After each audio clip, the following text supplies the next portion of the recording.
So, you want more Google Fit steps without actually walking more?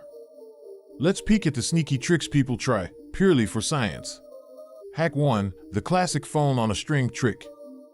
People literally swing their phone in circles to rack up fake steps. Hack 2. The remote control jog. Set your phone on a table, then shake the table or tap it with your foot like you're drumming. Hack 3. The spin cycle marathon. Yep, people toss their phone into a sock and drop it in the washing machine.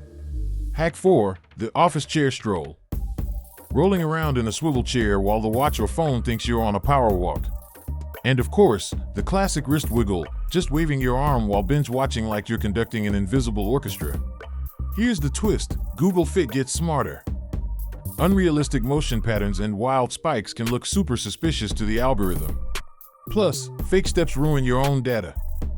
Sleep, calories, and fitness goals all get scrambled, so your stats stop being useful.